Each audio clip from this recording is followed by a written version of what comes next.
Bonjour à tous.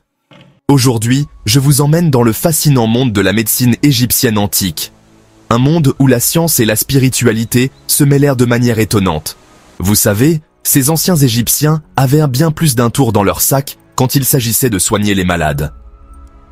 Ils utilisaient des techniques et des outils qui étaient incroyablement avancés pour leur époque.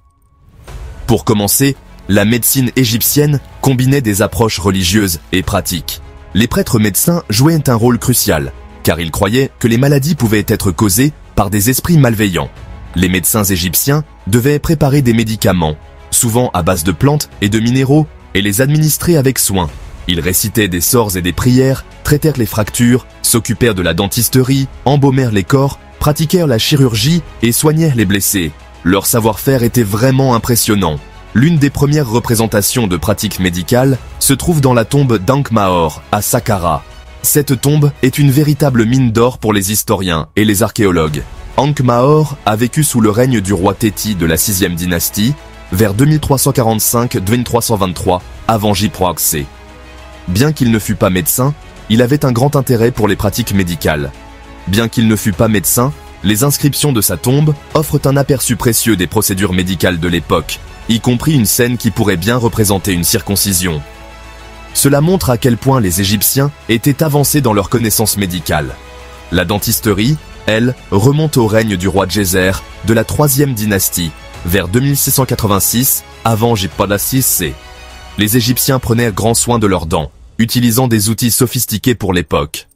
Dans la tombe d'Es-Sira, 4 panneaux en bois récemment restaurés le décrivent comme le chef des dentistes et le chef des médecins. Cela montre l'importance de la médecine et de la dentisterie dans la société égyptienne.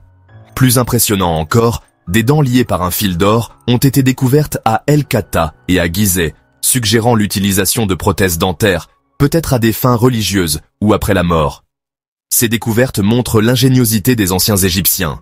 Une grande partie de nos connaissances sur la médecine égyptienne ancienne provient de papyrus médicaux survivants. Ces documents sont des trésors inestimables pour comprendre les pratiques médicales de l'époque. Ces documents précieux nous éclairent sur les causes, les diagnostics et les traitements de diverses maladies. Ils montrent également comment les Égyptiens combinaient science et spiritualité dans leurs soins. Les anciens Égyptiens combattèrent les maladies à l'aide d'amulettes, de sorts et d'instruments médicaux spécialisés. Ils croyaient fermement au pouvoir des amulettes pour protéger et guérir. Un relief du temple de Kom-Ombo représente un ensemble d'outils chirurgicaux utilisés pendant la période ptolémaïque, de 305 à 30 avant J.C., illustrant les progrès de la pratique médicale à l'époque.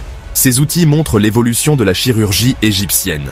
Voilà un petit aperçu de l'ingéniosité et des avancées des anciens Égyptiens en matière de médecine. Fascinant, n'est-ce pas? Leur savoir-faire et leur approche holistique de la médecine continuent de nous inspirer aujourd'hui. N'oubliez pas de laisser un pouce bleu et de vous abonner pour ne rien manquer de nos explorations historiques. À bientôt. N'oubliez pas de nous soutenir. Si vous avez aimé la vidéo, cliquez sur j'aime et partagez votre avis dans les commentaires. Et n'oubliez pas de vous abonner à la chaîne et d'activer la cloche de notification pour ne manquer aucune nouvelle vidéo sur l'histoire de l'Égypte pharaonique et des antiquités égyptiennes. Suivez-nous pour découvrir d'autres histoires historiques passionnantes. Et merci d'avoir regardé.